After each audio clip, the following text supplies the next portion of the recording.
कहानी की शुरुआत होती है और हमें बताया जाता है एक प्राचीन जंगल के बारे में। ये जंगल जो कि काफी ज्यादा अनोखी चीजों से भरा हुआ था, ये एक इनविजिबल माउंटेन के पीछे था। इस जंगल में एक सोर्स ऑफ लाइफ नाम का पेड़ था। ये इस जंगल की आत्मा थी जिसके अंदर काफी ज्यादा मैजिकल पावर थी और जंगल के जीवों को यही अपनी शक्तियां प्रदान करती थी। यहाँ हम जंगल के गार्डियंस को भी देखते हैं। ये गार्डियंस हमेशा ही उस ट्री की रक्षा किया करते थे। दरअसल इसी ट्री के कारण जंगल सुरक्षित था और उसके अंदर जादुई शक्तियां भी थी। अगर ट्री नष्ट हो गया तो जंगल भी तबाह हो जाएगा। हम देखते हैं सर्दियों के समय में जहाँ पर सारे जीव जब सो रहे थे, तब एक आदमी जो पास्ट के एक राज के राजा था, वह डार्क माउंटेन फॉरेस्ट में आते हैं और वह आकर गार्डियन से रिक्वेस्ट करते हैं, क्योंकि उसे पता था कि दरअसल इन गार्डियंस के पास मैजिकल पावर है। वो उनसे विनती करते हैं उनकी बेटी को बचाने के लिए जो कि बीमार थी। अब राजा को इस तरह रोता हुआ देखकर गार्डियंस को उसके ऊपर दया आ गई और उन्होंने उसे एक सोर्स ऑफ बूंद लाइट दिया। इससे राजा की जो छोटी बेटी थी वह बच सकती थी। सोर्स और ऑफ लाइफ की बूंद लेकर राजा अपने राज्य को लौट गया, लेकिन वापस वह एक बड़ी सेना को लेकर जंगल में आ गया। दरअसल उसने मैजिकल फॉरेस्ट पर अटैक कर दिया, क्योंकि अब उसे सोर्स ऑफ लाइफ की ट्री को हासिल करना था ताकि वह हमेशा ही जवान रहता और कभी भी मरता नहीं। अब इस हरकत को देखकर गार्डियंस को उस पर काफी ज्यादा गुस्सा आया और उन्हें पूरे जंगल को और उसकी सेना को जला दिया। वहीं जब जंगल के जीव जागे तो उन्हें ये सारी तबाही देखकर काफी दुख हुआ। गार्डियंस ने यहाँ नया नियम बनाया इंसानों के लिए। अब इंसान कभी भी इस जंगल पर नहीं आएंगे। लाइफ ट्री की मैजिकल पावर के कारण जंगल वापस से पहले जैसा बन गया। फिर हम देखते हैं जंगल का सीन को, जहाँ पर सर्दियों की समाप्ति के साथ कई सारे जीव अपनी नींद से जागते हैं। इसी बीच हम देखते हैं माओका को। माओका जो कि अपनी नींद से जागी हुई थी। माओका जो कि जंगल में काफी सारे जीवों की हेल्प किया करती थी। उसके अंदर मैजिकल पावर थी। उसका एक पेट कैट फ्रॉग भी होता है जो कि आधा फ्रॉग और आधा कैट का था। सर्दियों की समाप्ति के बाद अभी डार्क माउंटेन फॉरेस्ट एक बार फिर से खुशनुमा माहौल से भर चुका था। वसंत ऋतु की शुरुआत थी और सारे जीव बहुत ज्यादा खुश थे। फिर हम देखते हैं हर्ष को, जो कि एक सारस की सवारी कर रहे थे। हमें पता चलता है माओका और हर्ष काफी अच्छे दोस्त थे जो एक दूसरे को देखकर काफी ज्यादा खुश होते हैं। फिर सीन शिफ्ट होता है और हम देखते हैं एक विलेज में। यहाँ हम देखते हैं लुकस नाम के एक लड़की को जो कि बांसुरी बजा रहा होता है। दरअसल ये अपने बैंड के साथ काफी अच्छे से परफॉर्म कर रहा था। दरअसल इसका सपना था कि दूर कहीं गांव जाकर सिंगर बनने का। तभी लुकस के पास एक लड़का भागते हुए आता है। वह उसे बताता है कि लुकस के जो अंकल है उनकी तबीयत बहुत ज्यादा खराब है। अब ये बात सुनकर लुकस तुरंत भागते हुए अपने घर पहुंचता है। जब लुकस वहां से जा चुका था, तभी इस राज्य की जो राजकुमारी थी जिसका नाम काइलिना था, वो वहां पर आती है और सबको बताती है कि बहुत ही जल्द वह सारे लोगों को अमीर बना देगी, सबकी प्रॉब्लम दूर कर देगी और काफी अच्छी अच्छी बातें काइलिना करती है। काइलिना की बातों को सुनकर गांव वाले खुश थे, पर काइलिना जब उन्हें बताती है कि दरअसल ऐसा तब होगा जब वह मैजिकल फॉरेस्ट से लकड़ियों को काट कर बेचेंगे, तो गांव वाले डर चुके थे और इस प्रस्ताव को उसका पागलपना कहते हैं। वे इस बात को भली भांति जानते थे कि वह मैजिकल फॉरेस्ट में जाएंगे तो वहां के डीमन उन्हें मार देंगे। फिर हम देखते हैं माओका को, जो कि मैजिकल फॉरेस्ट में काफी अच्छे से माहौल को एंजॉय कर रही थी। तभी वह एक जंगली बिल्ली को देखती है जो कि एक जाल में फंस चुकी थी। वो उसकी हेल्प करती है और जंगली बिल्ली का बच्चा वहां पर अपनी माँ के साथ चला जाता है। माओका को ये सारे काम करने में बहुत ज्यादा खुशी मिलती थी। माओका के इस बिहेवियर को जंगल के सारे जीव बहुत ज्यादा पसंद किया करते थे। तभी उसके पास उसके दोस्त आकर बताते हैं कि दरअसल उसे गार्डियंस ने बुलाया है, तो वह वहां पर जाती है।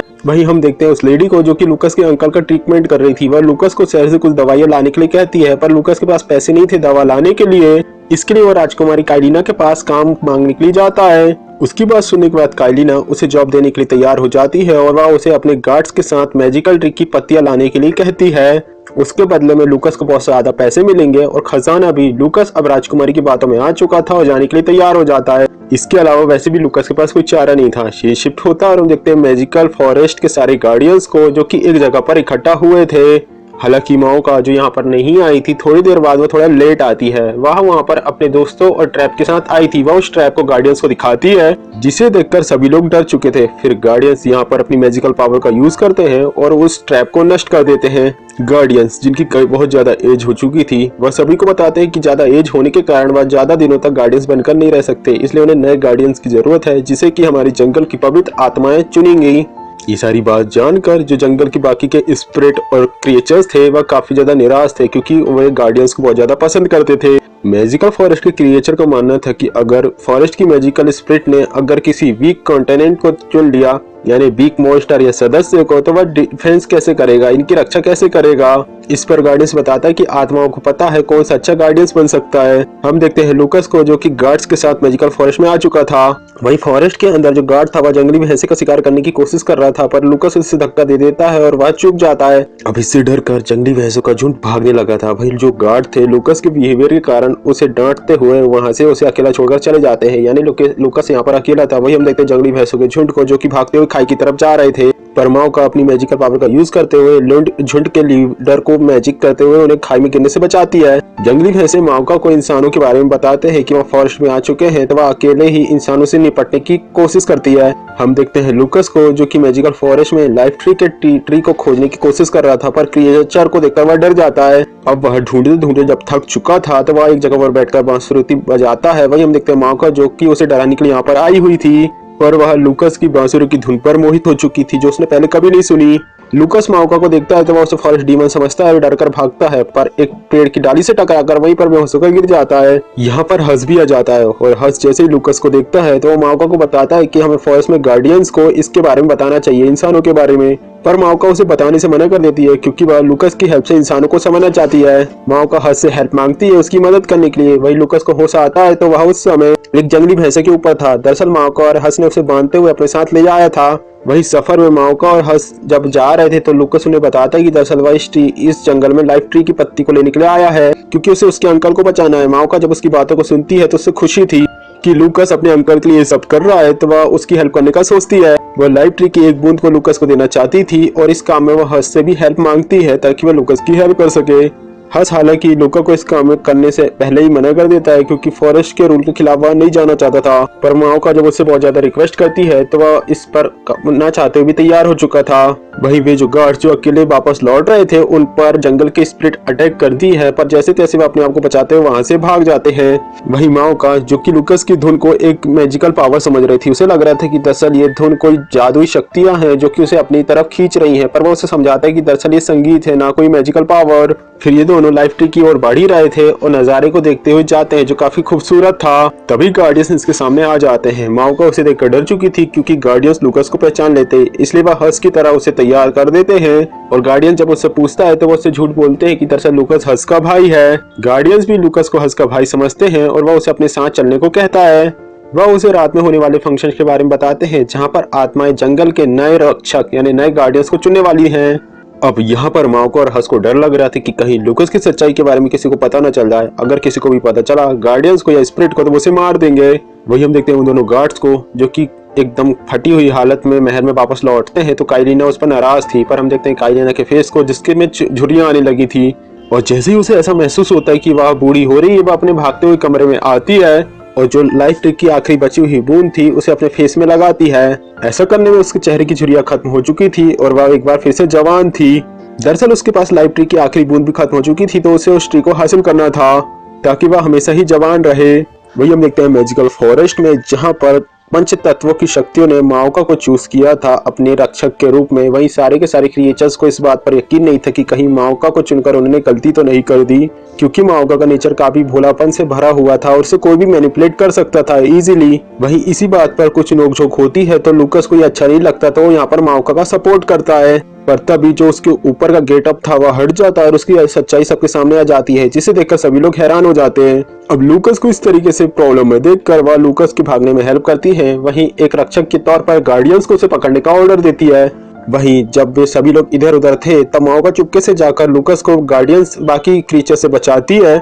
फिर वह उसे लाइफ ट्री की एक बूंद देती है और जंगली बिल्ली की हेल्प से जल्दी से भागने के लिए कहती है। लूकस लाइफ ट्री की एक बूंद को लेकर अपने घर की तरफ निकल चुका था। वही जीव अभी भी उसका पीछा कर रहे थे। वही लूकस जब घर पहुंच चुका था तो काइलिना भी उसे देख लेती है। तब वह अपने असिस्टेंट को लूकस पर नजर रखने के लिए कहती है, क्योंकि उसे यहाँ पर इस बात पर यकीन था कि लूकस ने हो न हो लाइफ ट्री को ढूंढ लिया होगा। लूकस जब अपने घर आता है तो उस लाइफ ट्री की एक बूंद को वह अपने अंकल को पिलाता है और जिसे पीने के बाद वे ठीक हो जाते हैं। वे अब बिल्कुल स्वस्थ हो चुके थे और इस चीज को देखने के बाद लूकस और उसके अंकल दोनों ही बहुत ज्यादा खुश थे। फिर वो दोनों घर के बाहर जाते हैं तो हम देखते हैं काइलिना के असिस्टेंट को, जो कि खिड़की से उनके घर के अंदर आ चुका था और उसने लाइफ ट्री की पत्ती को चुराने के लिए वह यहाँ पर आया था। पर वहाँ का मुर्गा उसे देख लेता है जो लूकस का था। फिर वह उस पर अटैक कर देता है, पर असिस्टेंट जो लाइफ ट्री का पत्ता लेकर वहां से भाग चुका था। वही हम देखते हैं नौका को, जो कि मौका की उसी बांसुरी को उसे लौटाने के लिए सोच रही थी, पर क्योंकि वह फॉरेस्ट की गार्डियन थी तो उसे बाहर जाने से भी डर लग रहा था। अगर वह बाहर चली गई और फॉरेस्ट पर किसी ने अटैक कर दिया तो सबकी रक्षा कौन करेगा, ये बात उसके दिमाग में थी। वही जो असिस्टेंट था वह काइलिना को वो पत्ता दिखाता है, जिसे देखकर वह काफी ज्यादा खुश थी। यानी लूकस ने उस लाइब्रेरी को ढूंढ लिया था। वही हम देखते हैं मौका को, जिसने अपना गेटअप बदल के वह उसके गाँव पे जाती है। वही लूकस जब मौका को देखता है तो वह काफी ज्यादा खुश था, क्योंकि वह उसे काफी ज्यादा याद कर रहा था और ये दोनों एक दूसरे को पसंद करने लगे थे। वहीं जब वह लूकस की बांसुरी से वापस लौटाती है तो वह अपने फॉरेस्ट में जल्दी से लौटना चाहती थी, पर लूकस उसे थोड़े दिन रुकने के लिए कहता है, क्योंकि आज उसके गांव में एक फेस्टिवल सेलिब्रेट किया जाना था। वह मौका से रिक्वेस्ट करता है कि वह भी उसमें शामिल हो और मौका को भी ये एक्सेप्ट कर लेती है। फिर लूकस उसे अपने गांव में घुमाता है, मेले में घुमाता है, जिससे वह भी काफी ज्यादा खुश थी। हम देखते काइलिना को, जो कि अपने असिस्टेंट के साथ यहाँ पर थी। वही लूकस जब वहां पर अपनी मैजिकल धुन को बचाता है तो काइलिना की बॉडी में अजीब सी चेंजेस होते हैं और सभी को पता चल जाता है मौका एक डीमन है। लूकस सबको समझाने की कोशिश कर रहा था कि मौका उनके लिए खतरनाक नहीं है, पर काइलिना और उसका असिस्टेंट सभी को उसके खिलाफ भड़काते हैं। यहाँ पर अब वे लोग मौका को बंदी बना लेते हैं। वहीं लूकस उसे बचाने की कोशिश करता है, पर गार्ड उसकी पिटाई कर देते हैं। फिर काइलिना सभी के सामने सबको भड़काते हुए कहती कि दरअसल मौका जैसे ही डीमन के कारण हमारे गांव में भूकंप और बाढ़ जैसी चीजें आती हैं और सूखा जैसी भयानक चीजें होती है और हमें एक चुड़ैल की तरह इसे भी जलाकर मार देना चाहिए। अब इससे पहले कि काइलिना आगे बढ़ते हुए मौका को जला पाती, मौका अपनी मैजिकल पावर का यूज करती है और आग को बुझा देती है। तभी यहाँ पर मौका की कैट फ्रॉक आ जाती है। उसने मौका की रस्सी को काटा और उसे आजाद कर देती है। फिर मौका जैसे तैसे वहाँ से भागते हुए जंगल में वापस लौटने की कोशिश करती है तो गांव वालों ने उसे घेर लिया था। वे सभी लोग उसे मारने की कोशिश करते हैं, पर उसे बचाने के लिए फॉरेस्ट का गार्डियंस यहाँ पर आ चुका था। वो मौका को बचाते हुए अपने साथ ले जाती है। वही काइलिना भी गाँव वालों को भड़काती है कि अब सारे के सारे गार्डियंस मिलकर हम पर अटैक कर देंगे। अब इससे पहले फॉरेस्ट के गार्डियंस हम पर अटैक करें, हम सभी लोग मिलकर उन पर अटैक कर देना चाहिए। सीन शिफ्ट होता है और हम देखते हैं लूकस को। लूकस जिसे होश आता है तो पता चलता है कि वह एक तहखाने में बंद है। दरअसल दोनों गार्ड्स ने उसे तहखाने में बंद कर दिया था। अब काइलिना अपने असिस्टेंट को एक मौका जैसे कपड़े पहनाते हुए उसे डराते हुए कहती है लूकस को डराते हुए कहती है कि अगर तुमने मुझे फॉरेस्ट का रास्ता नहीं बताया तो मैं काइलिना की जान ले लूंगी। लूकस को लगता है कि अब मौका की जान खतरे में है तो वह उसे पैक फॉरेस्ट के रास्ते को बता देता है। वही काइलिना जो अपने प्लान में सक्सेसफुल हो गई थी वह लूकस को बताती है कि दरअसल ये लूका नहीं बल्कि असिस्टेंट है उसकी। फिर वह तहखाने में पानी चालू करके वे दोनों वहां से चले जाते हैं। उन्होंने सोचा था कि अब लूकस पानी में डूबकर मारा जाएगा। वही हम देखते हैं जंगल में गार्डियंस मौका को बताते कि दरअसल तुम्हारी तरह ही बहुत साल पहले मैंने भी एक मिस्टेक करी, जहां पर मैंने राजा की बेटी को बचाने के लिए उसे लाइफ सोर्स का एक बूंद दिया, पर उसके बाद एशान फरामोस राजा ने अपने सैनिकों के साथ फॉरेस्ट पर अटैक कर दिया लाइफ ट्री को हासिल करने के लिए। उसे अब हमेशा जबान बनना था। उसने अपने सैनिकों के जरिए फॉरेस्ट को नष्ट कर दिया। अब फॉरेस्ट खतरे में था तो गार्डियंस ने लाइफ सोल आग का यूज किया और हेल्प से पूरे फॉरेस्ट को सेना सहित जला दिया। अब क्योंकि जंगल नष्ट हो गया था तो इसका दुख गार्डियंस को आज भी फील होता है। सीन शिफ्ट होता है काइलिना को, जो कि एक बड़ी सी मशीन के साथ अपने गाँव वालों को भड़काते हुए फॉरेस्ट पर अटैक करने के लिए चल पड़ती है। लूकस जो अभी भी तहखाने में बंद था और यहाँ पर पानी लगातार बढ़ रहा था, लूकस मरने ही वाला था कि तभी उसका जो पेट डॉग था वह यहाँ पर पहुंच जाता है। लूकस अपने डॉग को कहता है कि जल्दी से जल्दी मदद लाए। वही हम देखते हैं काइलिना को, जिसने गांव वालों के साथ फॉरेस्ट पर अटैक कर दिया था और वे अब जंगलों को नष्ट करना शुरू कर देते हैं। अब जो फॉरेस्ट के जीव थे और काइलिना और इंसानों के बीच फाइट होना शुरू हो जाती है। मौका अपनी मैजिकल पावर का यूज करते हुए काइलिना की मशीनों को जाम करते हुए उसे साफ दवाई रोकने के लिए कहती है। अब मौका और काइलिना बातें करते हैं तो पता चलता है कि दरअसल मौका को काइलिना बताती कि दरअसल वह उसी राजा की रानी है जो राजा के ले जाएगा इस सोर्स के जरिए ही जिंदा थी अभी तक, इसलिए वह लाइफ ट्री को हासिल करना चाहती है। वह उसे बताती है कि दरअसल उसने लूकस को पैसे देकर यहाँ पर भेजा था, वह यहाँ पर केवल पैसे के लिए आया था और उसे मैंने पैसे दे दिए तो उसने मौका को छोड़ दिया और वह चला गया है। को जब ये सारी बातें पता चलती है तो वो काफी ज्यादा निराश हो जाती है, जिसके कारण वो अपनी पावर का यूज नहीं करती और इसी चीज का फायदा उठाते हुए काइलिना अपनी बड़ी सी मशीन के साथ फॉरेस्ट के अंदर चली जाती है। अब लूकस का दोस्त फॉरेस्ट में जाता है और वो मौका और लूकस के फ्रेंड को साथ में लाकर अपने मालिक की हेल्प के लिए जाता है।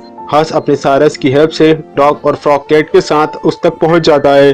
सारस काइलिना के असिस्टेंट का ध्यान बटाता है। वहीं वे दोनों जाकर अपने दोस्त लूकस को तहखाने से बाहर निकाल लेते हैं। वहीं माओका जब देखती है कि पूरे गांव वाले और काइलिना ने मिलकर फॉरेस्ट को तबाह करना शुरू कर दिया है और वहीं वे सब जीवों को मार रहे हैं, अब वह गुस्से में आ जाती है और फायर एलिमेंट से फायर की पावर लेकर काइलिना और गांव वालों को जलाना शुरू कर देती है। माओका आउट ऑफ कंट्रोल हो चुकी थी और वह कंट्रोल में ना होते हुए फॉरेस्ट के साथ साथ उसके जीवों को भी मारने लगती है। गार्डियंस और माओका के साथ ही उसे समझाने की कोशिश कर रहे थे कि उसे इतना गुस्सा नहीं करना चाहिए, वे अपने लोगों के लिए ही खतरनाक बन चुकी है। अब सभी लोग वहां से डरकर भागने लगते हैं। ये लोग अपने गांव में जाते हैं, पर माओका भी उनका पीछा करते हुए वंडर के रूप में वहां पर पहुंच जाती है। माओका अब रास्ते में आने वाली सारी चीजों को जलाती हुए आगे चलती जाती है। सब कुछ नष्ट हो रहा था। वही लूकस भी उस जगह पर पहुंच चुका था। वह माओका को ऐसी हालत में देखकर अपनी बांसुरी को बजाना शुरू कर देता है और जैसे ही वो बांसुरी बजाता है, उसकी धुन सुनने के बाद माओका में काफी सारे चेंजेस आते हैं। वह होश में आ चुकी थी। जैसे ही वह अपने कॉन्शियसनेस में आती है, सब तूफान थम चुका था। गांव भी नष्ट होने से बच चुका था और जैसे वह होश में आती है, माओका की जान जा चुकी थी, क्योंकि फायर एलिमेंट की पावर का यूज करने के बाद आग के देवता ने उसकी जान ले ली थी।